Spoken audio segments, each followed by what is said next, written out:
Hey guys, welcome to Today's the Day with Zack Andersen. This episode is brought to you by ALCHEMY Sales Coaching. I hope you guys enjoy.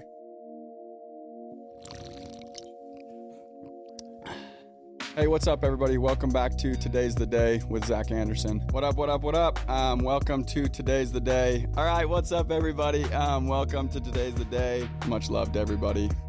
Today's the day. What up, what up, what up, everybody? Welcome back to Today's the Day with Zack Andersen.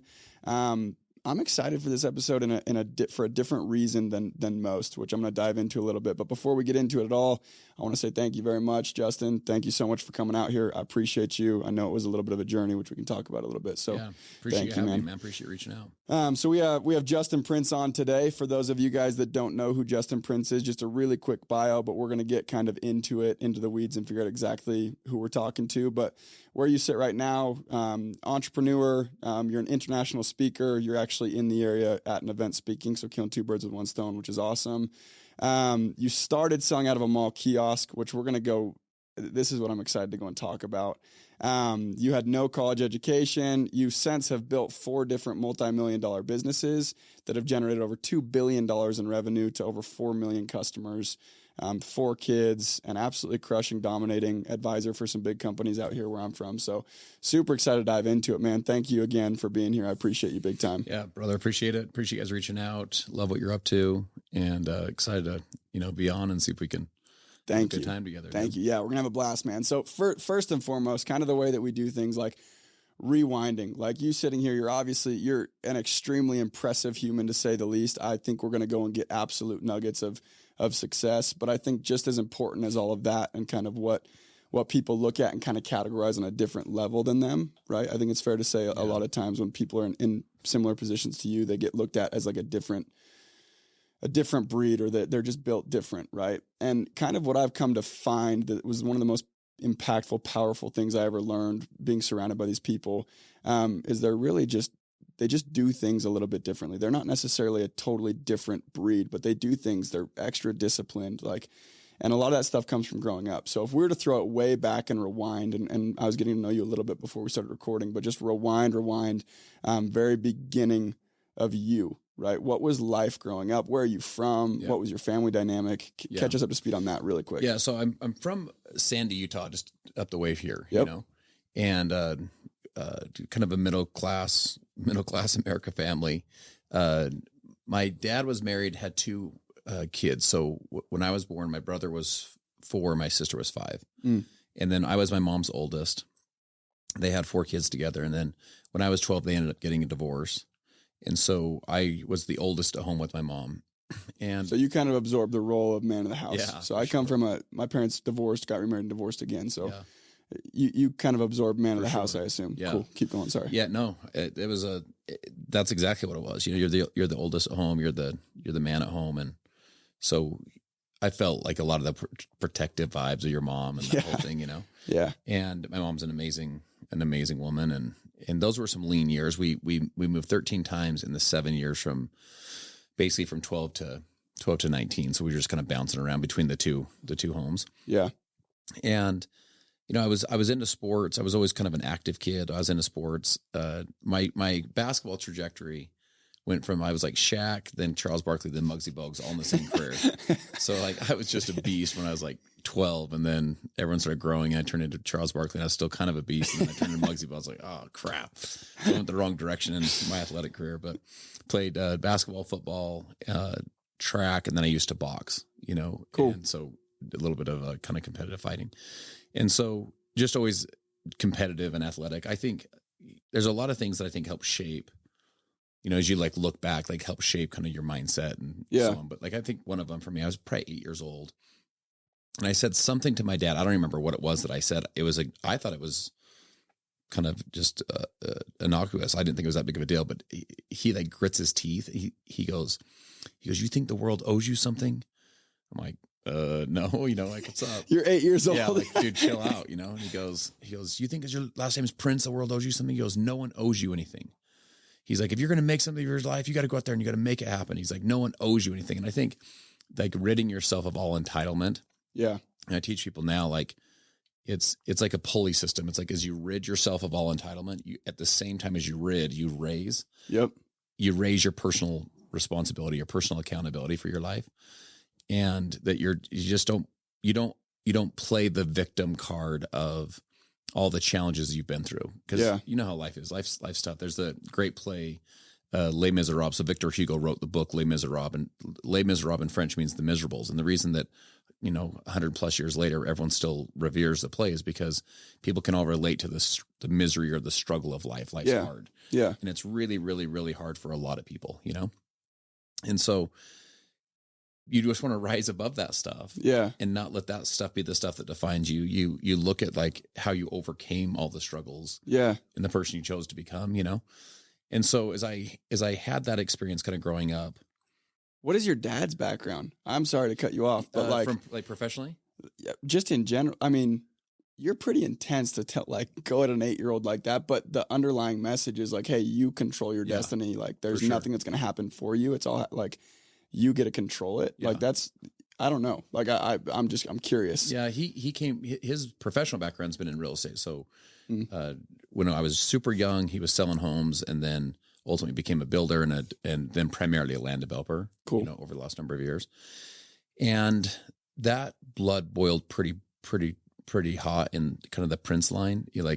His temper was too much. And then my grandpa's was probably more than his, and my great grandpa's, and so on. So I've tried How's your temper? Yeah. I've tried to learn how to like keep the fire, but like learn how to control it. You know? Yeah. And I remember saying, I never wanted my kids or my wife to ever be scared of me.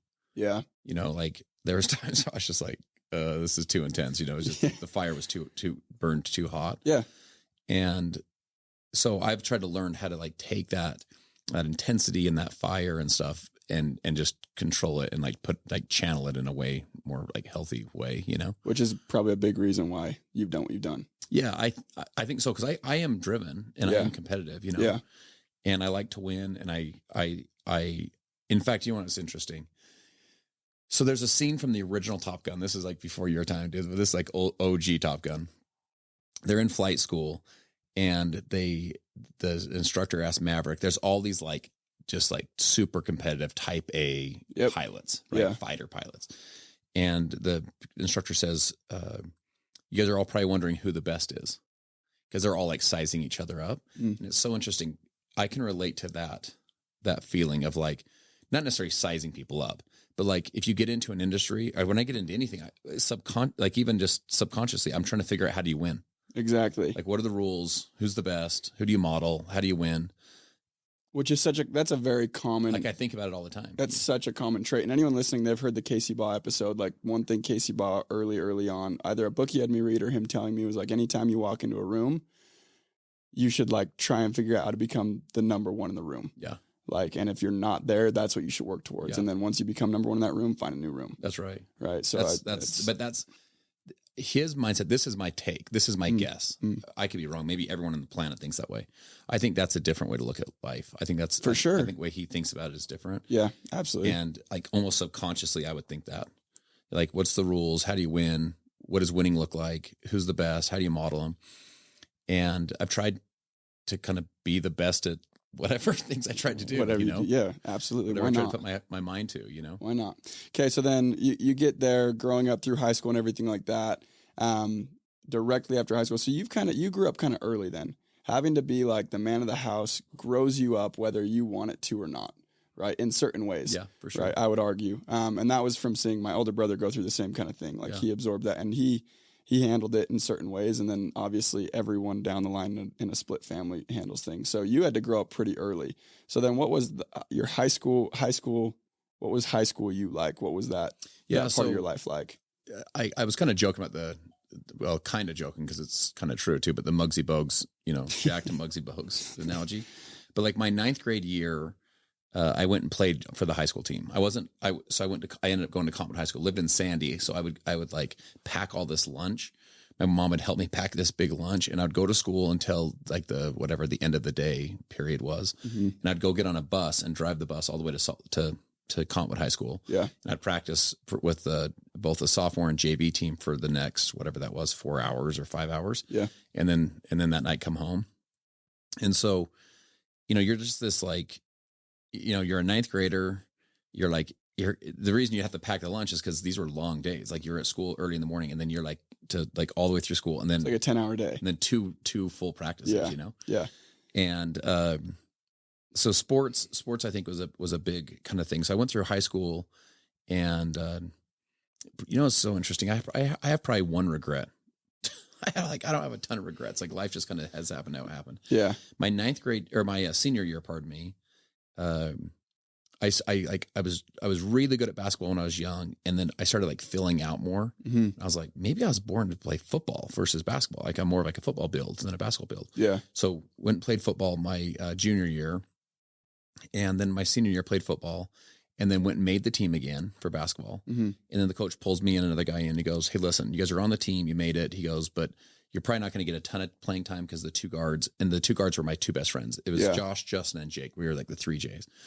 And they're like, those two were, they're the two, and they were fantastic. The one guy, Josh went and played college ball. Jake was a fantastic high school athlete. So they were better. Like I knew it. There wasn't a guess. Yeah. But my ego couldn't handle being like, I used to be as good as they were, or at least close to as good as they were. Yeah. And then they just kept accelerating and I wasn't as good anymore. I'd have been like a good role player. Mm. So anyway, I ended up quitting the team. I went and boxed during that same season. I look back now, and one of them got injured, so I would have had a ton of playing time, which that's a secondary moral for me. The real moral of the story was I let my ego get out of. Yeah, you let your ego make the decision. And I should have been a good teammate. I should have played a good role. Yeah. Because you can like, there's a lot of people that are trying to be like the entrepreneur. You can be an intrapreneur. You can like support a really strong entrepreneur, be part of a team, and still have an incredible career. Steve Ballmer, who owns the Clippers, didn't start Microsoft, but Steve Ballmer's massively wealthy. Say that again. That's such an uncommon bit of advice, but it's so not everybody can be the guy. And really, the only difference between like an entrepreneur and an intrapreneur really is they both care about the business the same. They think about it all the time the same. They grind on it the same. They do. The one was there earlier and like helped to like found it. Yeah, basically. Yeah, the only difference. Like Ballmer was one of the top, I think first 30 or so employees, and Ballmer's he didn't start it, but he's made an absolute fortune as an intrapreneur. Yeah. So I just think playing a role, you can be the best in your role. That's cool. Do you know what I'm saying? Like even like for your podcast, like let's say a lot of them are a little bit younger, or even they're wanting to like really crush in their life. They haven't crushed it yet. Yeah. The best advice is to bloom where you're planted. Yep. It's like right now, if I'm working with you right now, when I say be the best, I may not be the best in the country or the best in the company, but I could be just the best I could be, at sales, learning the sales game. Become the very, very best. If you bloom where you're planted, what you'll do is you'll start to string wins together. Mm-hmm. And if you start stringing wins together, more kind of opportunities happen. And it compounds. It compounds. It's like there's a momentum that comes from stringing wins together. And it's that old saying of like, it's better to have opportunity. And it's better to be prepared and not have the opportunity than have the opportunity not be prepared. Yeah. The way you get prepared is just start winning, in your own sphere, like in your own thing. Like if you're bagging groceries, bag them like the best that you know how, and the best that anyone can like get in that world. Yeah. That will give you more opportunities as you go. Well, dude, you nailed it in a totally different. I love talk. So for background for everybody watching, like I don't know you, right? I know of you. I've seen you. Like I'm aware of what you've done, but I don't know you on a personal level. And the way you look at things is so in line with how I've been taught to look at things, but explained differently. Like you just said, bloom where you're planted, right? And the opposite of that, which is an extremely common theme from where I'm from, which is what costs people their success, is everybody has this mindset that the grass is greener somewhere else.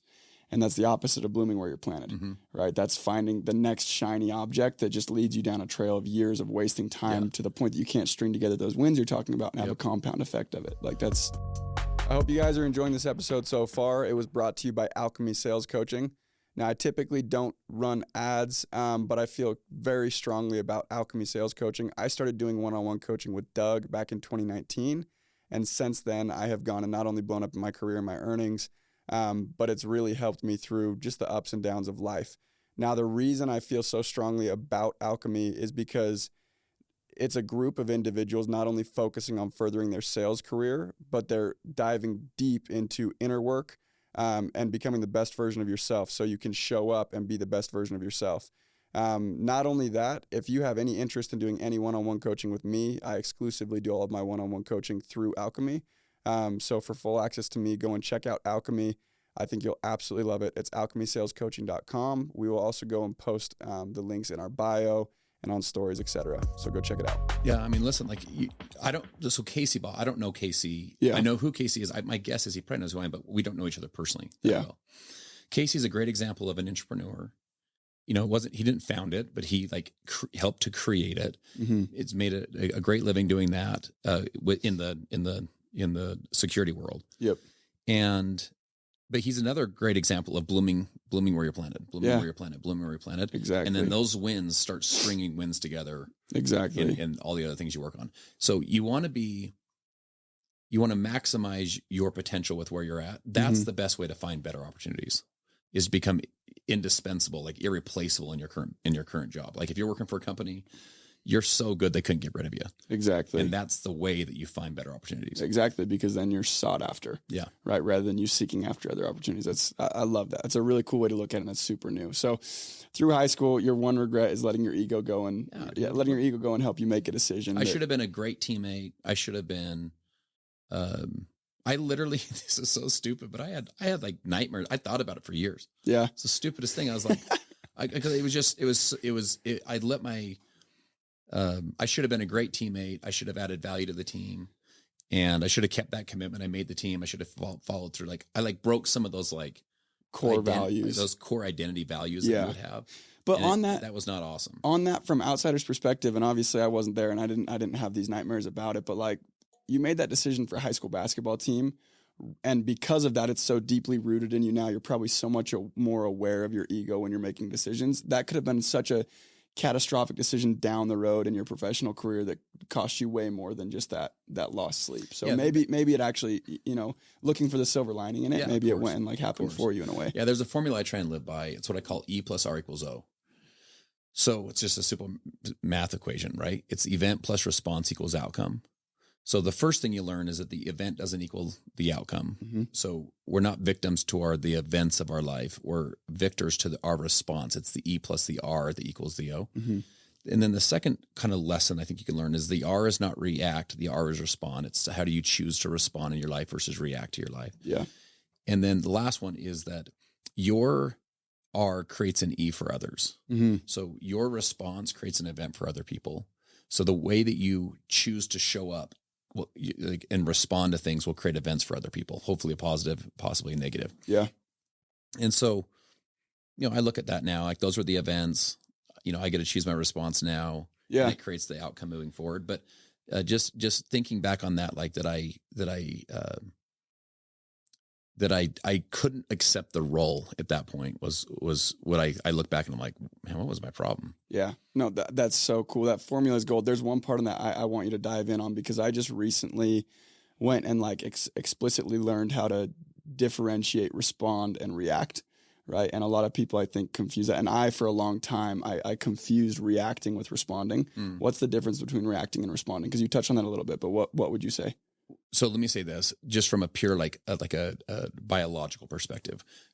When something hits you, like an event hits you, something happens, like something like ticks you off, or I don't know, really frustrates you or makes you want to cry or whatever. Like the event hits, you have an electrical current that literally flows all the way up your spine. It goes into all the cells of your body. It goes into the back of your brain, and then it finally makes its way to the frontal lobe of your brain. Yeah.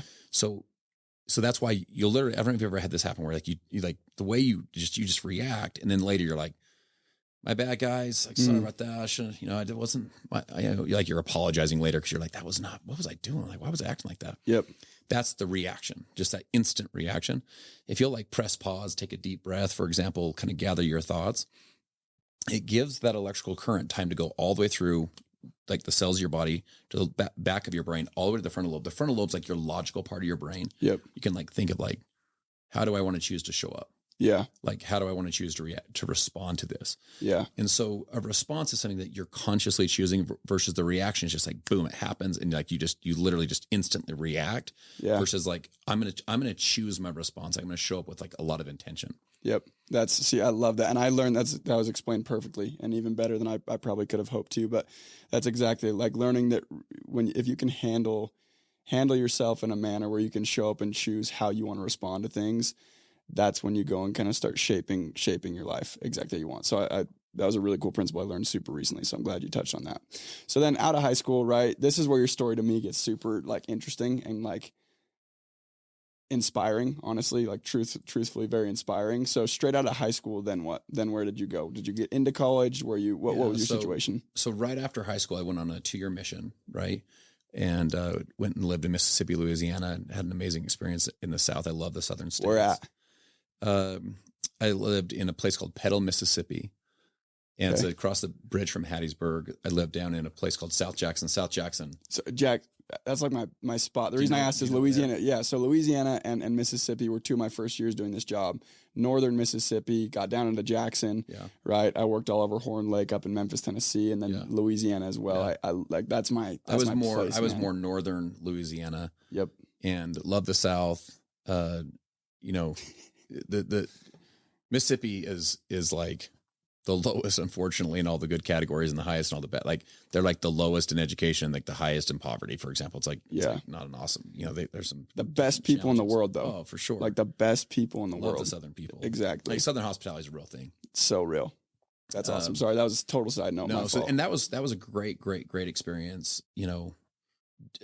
Building your work ethic muscle, building your love and compassion for people muscle. So all that stuff is great. Yeah. So got home. My brother says to me, I'm driving home from the airport. When I was gone, my dad got remarried. My mom got remarried. My older brother got married. So literally I'm like, are you my sister or my cousin? Like to everybody. I'm like, who's who, And, we went to, we're driving home. My brother says, he goes, do you want a job? I've been home like 9 minutes. I'm like, sure. And it was these little like animated Bible videos we watched when we were little kids. Right. And he goes, my friend's been selling these. Do you want to sell them? I'm like, sounds good. This is late at night. We got home like at 9 or 10 o'clock at night and driving home. The next morning I'm at like an interview, Yeah. And the next morning I'm at a mall kiosk selling these Bible videos. I was just like, I was so enthusiastic and so like positive. People were just stopping. That's like the perfect segue for a missionary to get back into normal life because you're still selling church videos. Totally. That phase for like at least 3 weeks where they're just so you're like kind of nerdy, weird. Yeah, like you're you're just reintegrating is all it is. You're just your pace of life just changed. Like everything about life just changed. That's the perfect segue. I've never heard of someone doing that. I was like, that's incredible. Trying to like, share your testimony. They're like, bro, calm down, dude. You're teaching them the first lesson. Yeah, that's amazing. That was a good. It got me in. I learned how to sell. Sales for me. So I'm going to speak today for about 500 or 600 sales. Summer sales kids, right? Yep. Call them kids, man. I guess I'm getting old enough to call them kids, but. To me, it's the number one skill to learn because someone's like, well, I don't want to do summer sales forever. That's fine. I want to be a doctor. I want to be an attorney. I want to be a chiropractor. I want to be a land developer. I want to be a real estate agent. I want to be a mortgage broker. Yeah. Cool. The number one skill you should learn is freaking learn how to sell. Yeah. Learn how to communicate, learn interpersonal skills, learn how to ask questions, learn how to listen, learn how to engage with people, learn how to have empathetic listening. Like number one skill you should learn is learn how to sell. Yep. And regardless of what you want to go do, you say, I just want to be a stay-at-home mom, stay-at-home dad. Learn how to work with people. Everything's a sale. Everything's a sale. That was a huge skill set development for me. Like if I would have gone and gotten like $1 per hour job at Subway. Yeah. That's great, but I wouldn't have learned that foundation, that foundational skill set of like learning how to actually work with people, Totally. So I did that. And how long did you do that for? For the next basically 4 years. But what happened is I did it for about 4 years. I started 4 or 5 years. I started my business at age 25. And at first my business wasn't big enough. It wasn't strong enough or cash flowing enough to be able to walk away from my job. Yeah. Which is most people go and start businesses. That's exactly how they do it. I was moonlighting the business. Exactly. And so, but I got to a point where I finally left the sales job And the sales job was like, you know how it is, dude. If you learn how to sell and you get really good at it and you put in the hours, you can make dollars selling. Absolutely. Selling anything. Yeah. I was like putting points on the board, Yep. And went into that business. My thought was I'll take, 1 or 2 steps back in my income now to like take 2 or 3 or 5 steps forward in the business. Yep.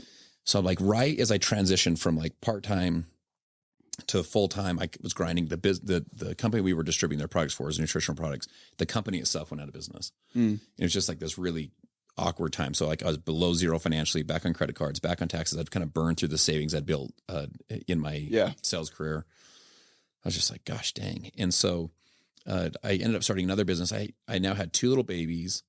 My wife was pregnant with our third, and we had 6 pregnancies and 4 kids. So we had a stillborn birth, and then we had a miscarriage, and she would get just super, super, super, super sick with each pregnancy. Yeah. So it's like from like day 1 to day delivery. Yeah. She was like throwing up 12 times a day. We had to go do IV. So it was just a grind. And she had 4 C-sections. So it was just that whole thing was just kind of what grind. A trooper, dude. The fact that you have 4 kids is amazing. She's unbelievable.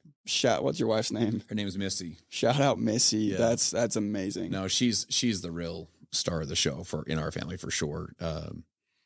She's really unbelievable. She's super strong. That's amazing. Super,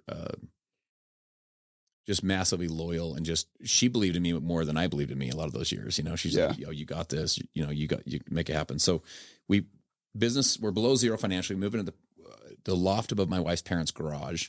So my 2 kids are sleeping in the closet. I start another business. I go get my old Bible sales job video back and go get another sales job. So I do the one sales job all week, do the Bible thing in the weekend. And then any other time I was like trying to build a new business. I'm just like, what am I doing with my life, Oh my gosh. That was, there's a lot of times I wondered if I was crazy, like if I was chasing a fake dream, like, is this ever going to really happen? And by the way, it's interesting. You kind of started this whole discussion when you're like, sometimes we look at like their after picture and we're like, well, dude, of course they're successful. Yeah. It's them. Yep. And you just don't see the journey. You don't see the grind. Exactly. And that's why this is my favorite stuff. Yeah. Like that, like just meeting you, knowing you just flew in from down south. I'm assuming that means you flew in. Yeah, flew in private. Yeah, on your own plane, right? So on and so forth. It's like, okay, cool. But like this is the stuff I'm like, bro, like that's what matters. Like, you know what I'm saying? Like that's what matters to the masses. Like the masses need to know you just picked up 2 sales jobs after going and failing your first company, right? And to probably completely out of your control. Like you're probably doing everything right. 100%. Right? It was 100% of my control. Exactly. So then still bouncing back. Now you're living in the loft of your in-laws. You have 2 sales jobs. You're trying to start another business. Your days you're working are 10 to 14 hour days, 7 days a week, guaranteed. I'd kiss my little babies on the cheek when they were asleep in the closet in the morning. Cause I'd leave when it was dark and it was early. Yeah. And I'd kiss them on the cheek when I got home at night and it was dark and it was late. Yeah. And I'm just like, geez. But that's what makes it, right? I love it. Grind, I love it. So long story short, I built that business, ended up selling that business about 13 years ago. And then 10 plus years ago, I came into a company. It was a really interesting company. It was 25 years old. It was a couple $100 million a year in revenue. It was a global company, but it had 8 years of double-digit compounding per year decline in revenue. So like it was like going the wrong direction, like fast. And I share with you the revenue size and the global to say, it's like changing the engine of a 737 as it's flying. It's like, what do you do with this thing? Because it's just not. What did you get brought in as? Like, what was your? Like I was a consultant. Cool. I was part of a consulting team to help them to transform this company. Got it. And in that process, we ended up kind of just tearing the floorboards. We created a sharing model called social retail. So we basically gave a free app, free discount codes, a give-get sharing model.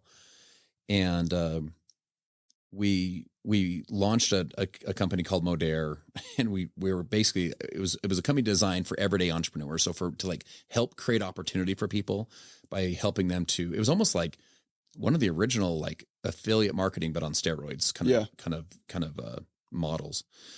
And we grinded on that too, dude. It took us the first 4 years we were growing, but it was really incremental growth. Mm-hmm. And we were transforming all the global markets. And so it was again, we were growing, but it was incremental. And then we started to really kind of catch a gear. Yeah. But we know we've acquired 4+ million customers. We've done a couple $1 billion in revenue, and just it's turned into this, really great business. That's so rad. And helped a ton of people to change their, economic situation, which has been really cool to watch. And so I have a lot of passion about like the next generation of leaders in our country, Yeah. and around the world. And that's one of the reasons, like when you reached out, like I made 2 promises when I was struggling. I was driving literally on I-15. I can show you right where it was. It's not too far from where you are now. Driving on I-15. I have tears rolling down my face. I'm working 2 part-time jobs.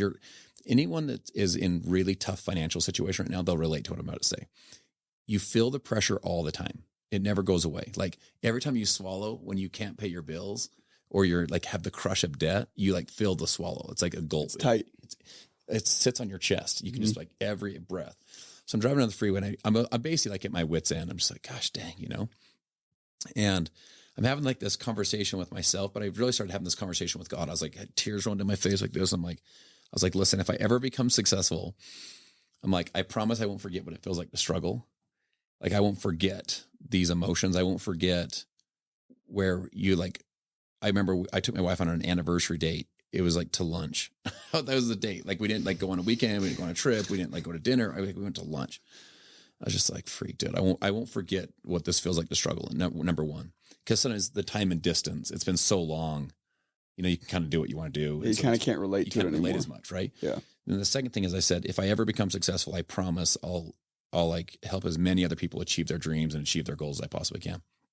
And so I've tried to like do everything I can to kind of keep that promise. And so like our discussion today, hopefully will help someone like remind them that like their dreams and goals are possible. And when I go speak today here in a little bit, I'm hoping that will remind these kids, like, go chase your dreams, go chase your goals. By the way, I believe that, so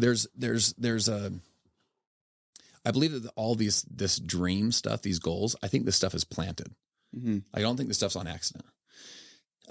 So I've spoken all over the world. So I'll just give you a quick example. I got to a point, if anyone listening has ever been at that point where like if people talk about dreams and goals, it's a little cliche and it's a little like almost manipulative in a way where you're like, dude, go for your dreams. You're like, dude, calm down. I'm struggling over here, Yeah. So I spoke in the former Soviet Union, spoke in Moscow, Omsk, Russia, and Almaty, Kazakhstan. And just super quick history lesson, because I think this stuff's important. You can learn so much about the future from the past. You can learn so many lessons from history. So in America, if everyone that's listening to this that lives in America or lives in a free nation, right? When you breathe in, you smell that. You want to know what that smells like? That smells like economic opportunity and political freedom. It's the only air that all of us have ever breathed. And it's the only air that our parents have ever breathed. And it's the only air that our grandparents ever breathed. So we think it's just the air that everyone breathes. Yeah. Not everyone breathes the air of political freedom and economic opportunity. Yeah. Like, we breathe this really rare air. So in 1917, they had a czar in Russia. A czar is basically like a king, right? Yep. And the Bolsheviks, they called the Bolshevik Revolution. The Bolsheviks wanted to overthrow the czar. So they finally took them 4 years from 17 to 1921. They overthrow the czar. And then it was called the Bolshevik Revolution, and that's when they instituted the USSR. They instituted communism, and then they took the United Soviet States, right, all the different countries. And their flag, if you can imagine the Russian flag, like if you think of like Rocky IV or something, the Russian flag was a red flag, and it had a sickle. Like if you think of like the guys that are like the sickle like this, and then a hammer, like a worker. Yep. So the sickle was for the peasants, the hammer was for the workers. So they're basically saying we're for the little guy, right? The peasants and the workers. Yeah. So they said under the communist regime, you'll have bread, sausage, healthcare, and water. Or bread, sausage, healthcare, and shelter. Pardon me. They'll give you shelter. You don't own anything. No one owns anything. Yeah. The state owns everything. So the commune or the communism, we all pull from the commune, the common good of everyone. You get bread, sausage, healthcare, and you get shelter. Okay. I guess maybe that sounds like a good idea. The problem with that is that they burned all the books, they literally ripped God out of the nation. It was a godless nation because they wanted the dependency to, instead of to be onto God, it'd be to like the nation, to the state. And you could have a dream in your heart possibly, but you couldn't do anything about the dream. Like you go out. It removed all power from the people. All power from the money was not in your hands. The money was in the state's hands because you were too stupid to know what to do with it. Yep. And you go out each summer and not only for yourself, but even maybe more importantly, like you go train like the next generation of people. Like, yo, you can like change your life in cells, dude. Here's what it looks like. then that's like just opportunity. Like you have this huge opportunity for people to change their life. They ripped out opportunity. Yeah. And in 1991, the wall fell, communism ended. So for 70 years, like you think, how old were your grandparents when they died? Like 70 years for most people is basically a generation. Yeah. A whole generation. It's a whole generation of people. No dreams for a generation. Listen, dude, I go over there and you could see the hope in their eyes because like they had opportunity now. Though for some of the ones, like they took it really serious. They didn't neglect it. They weren't lazy with opportunity. Yeah. So I tell people here, you not only have the right to have opportunity here, you have the responsibility to pursue your dreams. Because you like, don't get lazy with this stuff. Don't get too casual with dreams and goals and like vision and like, man, I'm going to go create something. The other thing I'd share with you is if you look at, this comes from all the great kind of religions or thoughts of the world. So from a Judeo-Christian perspective, the very first line of the Bible, the very first line, they literally open it up and it says, in the beginning, God did what to the heavens and the earth? And it says he created. So like of all of the words God could use to introduce himself, he chooses create. I'm a creator. Just so you know who I am. What's up? Nice to meet you. I'm a creator. Steve Jobs studied Buddhism. And Steve Jobs has that famous quote where he says, the day that you realize that everything that you see that you call life was built by people no smarter than you. Another way to say it is they was created by people no smarter than you. Mm-hmm. He says, once you realize that, you really realize you can build your own things. Yeah. And then they have in Dubai, this is more from like a Muslim bend, but they have what's called the Museum of the Future.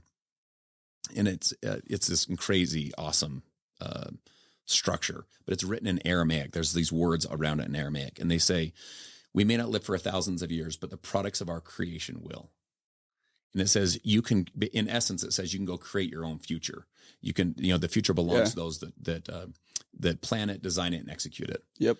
The point is this: you're here not just to react to all the distractions. You're here to like intentionally create your life. And so you are born to create stuff and to be a creator and to live with intention and to say, I'm going to go make a life that I look back later. And it's a life that I personally created with my own vision versus just like fit into somebody else. And if you're not building your own vision, you'll somehow fit in as a cog to someone else's bigger vision. Exactly. And so I have a lot of energy on this subject of like the fact that you get to dream, the fact that you get to breathe economic opportunity and political freedom is not just your right, it's your responsibility to go chase that stuff down. Yeah. That's so good. And like anybody who kind of halfway listened to that's driving in their car that like that was just playing in the background, just go rewind five minutes and just go re-listen to that. Like, I think if you just hear that, that's everybody needs to hear that, right? Especially everybody out here in my direct circle of influence, then just outside of it, anywhere in the US, like seriously, you have, I would say, the blessing of opportunity, and now, like you just said, you have the responsibility. To go live life by design, not by default. That's exactly right. Listen, dude, this just because you breathe it and your granddad breathed that air and your great grandma did, and that air doesn't stay forever. Like there's nations don't, like the empires don't last forever. Yeah. Like the way you preserve the opportunity is by pursuing the opportunity, like making something of your life.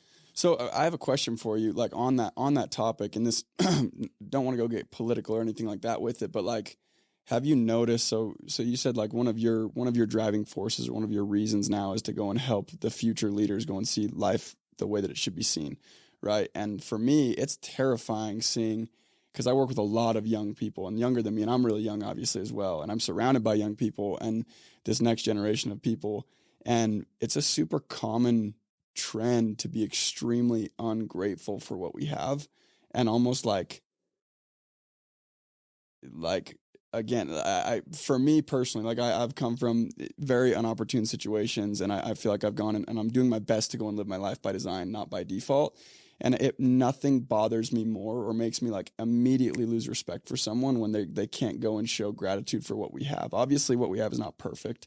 Within the country, within the state you live in, within the company you're at, whatever it may be, it's obviously not perfect, but it is so much better. And I think all that comes down to is perspective, like just looking at it the right way, right? Would you say you're noticing more and more commonly with the younger generations that's becoming a trend, or am I just realizing it now because I'm looking at it from a place of like, dang, like my perspective now is I'm so grateful for the life that I have. I'm so grateful I was born where I was with the opportunities I have. Do you think that's becoming a more common trend to go and look at things? Do you know what I'm asking? Yeah, I do. I think what's happening for the next generation is there's ideologies or philosophies being taught down where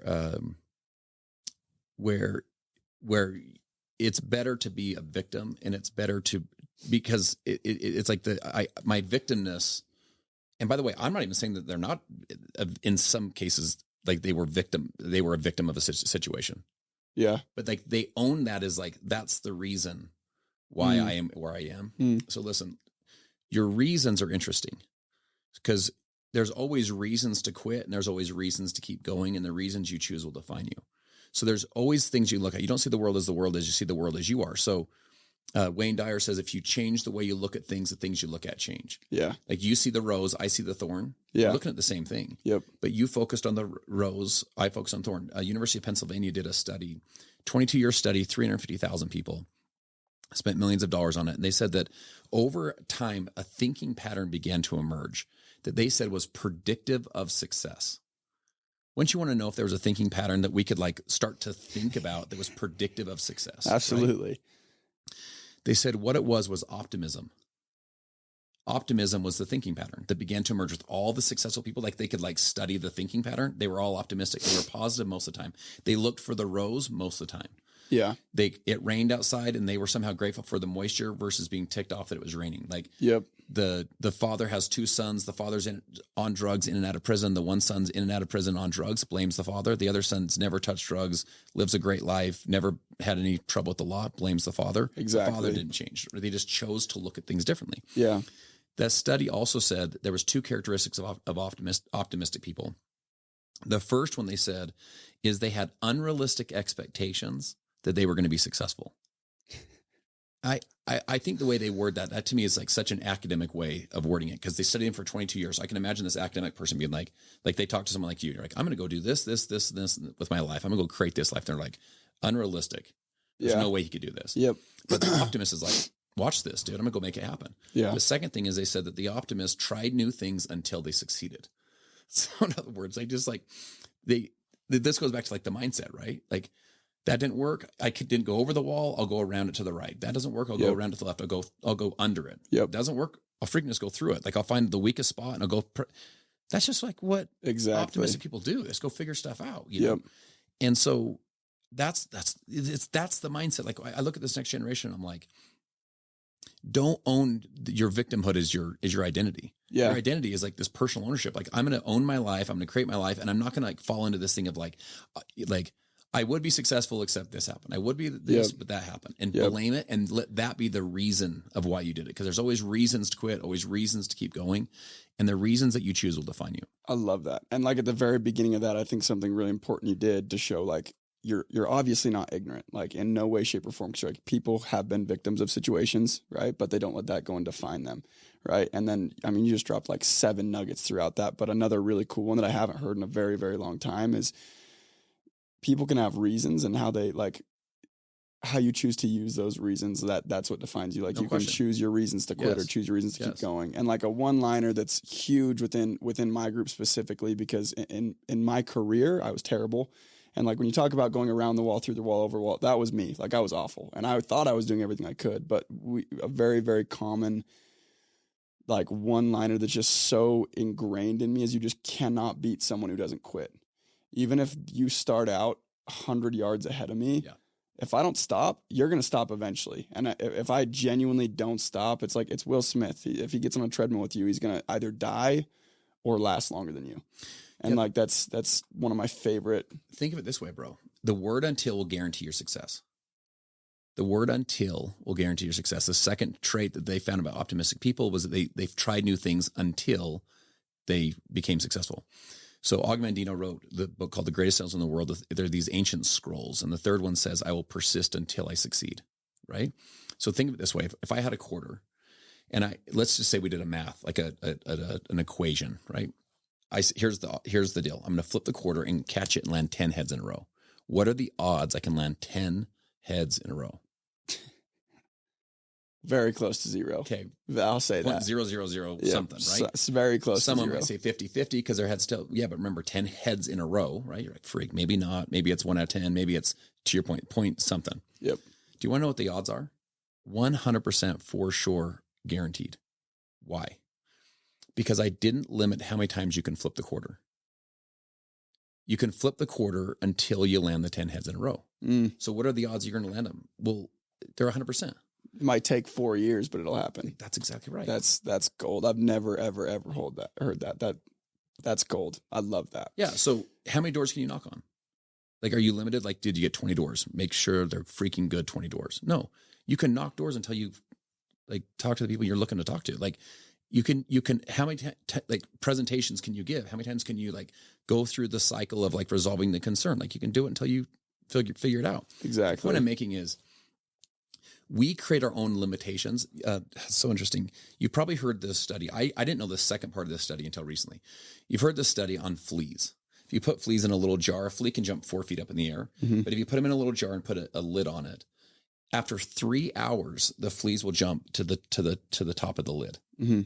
So they can jump 48 inches straight out anytime they want, but they'll jump only to the top of the lid after 3 hours. They've become conditioned to play small. So you take that lid off and they're still not going to go. They'll still only go to the top of the lid. Here's the second thing though. When the fleas reproduce and have babies, guess how high the baby fleas jump? Same height. Same height. They model what they've seen. So we've been conditioned to play small, and we've been conditioned like we're only, like I can only flip. I tried 10 times, didn't work for me. It's yeah. Like, dude, you could try 5,000 times. Yep. Like, you could try 5 million times. Like flip it until you hit it. Yeah. That's gold, man. I love that. I've never, ever heard that analogy. I love that.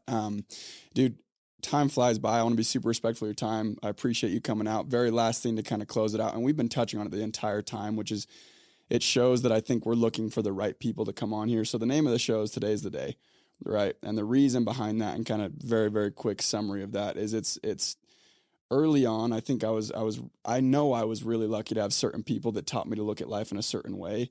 And that way was like, today is literally all you've got. Like whether you are like, and you opened up with this actually, whether you are bagging groceries or whether you are selling the DVDs or you were probably selling the VHSs, huh? That's so sick. The VHSs at the mall, whether you're starting your business, whether you're working a 9 to 5, whether you're a stay-at-home mom, like today's all you've got at the end of the day, genuinely, for all you know, for all I know, and in every situation. And we try and specifically bring people on who model that perspective, because what that is, it's a perspective, it's a way of looking at life, who model that in their everyday. If you were to have one advice on how to go and implement that perspective, because a lot of people, the reason everyone isn't an Elon Musk and everyone isn't one of these visionaries, or even, which you touched on earlier as well, an entrepreneur that goes and makes the business become what it is because they stick with it and they build it even though they didn't come up with the idea. The reason everyone's not that is because they kind of go through the motions and they're on autopilot, or they look at it as though we have an infinite amount of these days and these hours and everything like that. What would you say if you were to have a piece of advice for someone to go and help them implement that way of looking at life as like, hey, this is all you've got. Go make the most out of it. Go live by design. What's something you can do that goes and puts you in that perspective, that way of looking at it? It's just 3 words, 3 simple words. It's be the one. Be the one. Be the one that lives a life. Be the one that writes a story that like future generations of kids that are yet unborn know your story. Be is a present word. It's not become the one. It's not like, dude, if you work hard 10 years from now, you'll become it. No, it's you be it today. So if you take your parents, your grandparents, your great-grandparents, 12 generations up, that's 4,094 people. It's 4,094 stories, 4,094 triumphs, 4,094 trials, 4,094 losses, 4,094 wins, 4,094 tears, 4,094 celebrations that from all over the world over the last 400 years that were all came together from all over the world to create you. And this is the only day you get. Is today. Marcus Aurelius was the fifth and the last great Roman emperor, and he said memento mori was he carried a little coin. Yep. It basically means meditate on mortality. It just it means remember you're going to die. Yeah. So be the one today. Here's the point. All of that 4,094 came together to create you. You already are the one. You're the one.